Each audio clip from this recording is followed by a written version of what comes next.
Haystack cookies are the perfect no-bake, quick fix treat, but so often they fall totally flat in the flavor department. And y'all, we can do so much better without adding any fuss to the recipe. So today we are gonna make a better Haystack cookie, and it's only gonna take us 10 minutes. So here's what you'll wanna keep in mind for making the best Haystack cookies.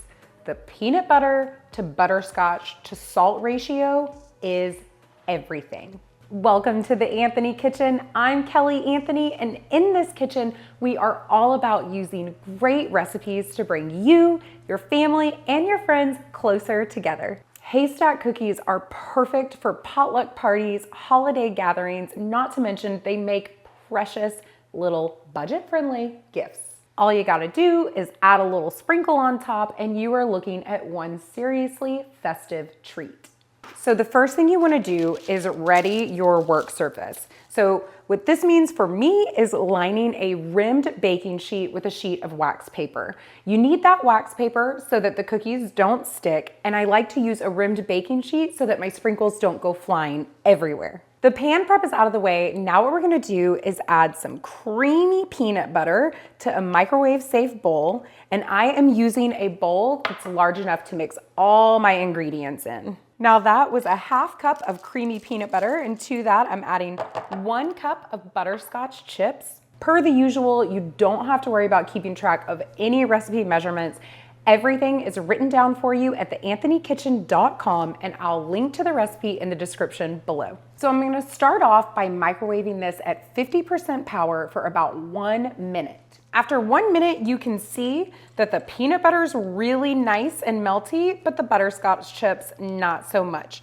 So we're just gonna give this a stir, and then I'll pop it in the microwave again for 30 seconds. Okay, let's see how we did. Probably gonna take maybe 1 or 2 more 30-second stints in the microwave. Okay, this is looking pretty good. I'm gonna let it go just 1 more time. In my experience, every time I've worked with these butterscotch, you have some brands that melt down really good and some that don't melt down all the way. But once you get the marshmallows in there and the chow mein noodles, you really won't be able to tell, so don't fret if your butterscotch chips don't melt completely down. 1 last stir. This is as good as it's gonna get for these chips. That was a total of 2 minutes at 50% power. I'm gonna add in 1 whole can. We're also going to add in our marshmallows, a little splash of vanilla. That's optional, you don't have to do that. And then a nice little pinch of salt. Come in with a big spatula and we're just gonna fold everybody together. Just keep going around the sides of the bowl, down the center, working it over until all of those chow mein noodles are perfectly coated. So now I'm just using 2 spoons to get this mix down on the mat, and you'll just shape them up into little mounds, sprinkle, and keep working. Now you wanna work fairly quickly because this butterscotch peanut butter mix here is gonna set up, and you need for those sprinkles to stick.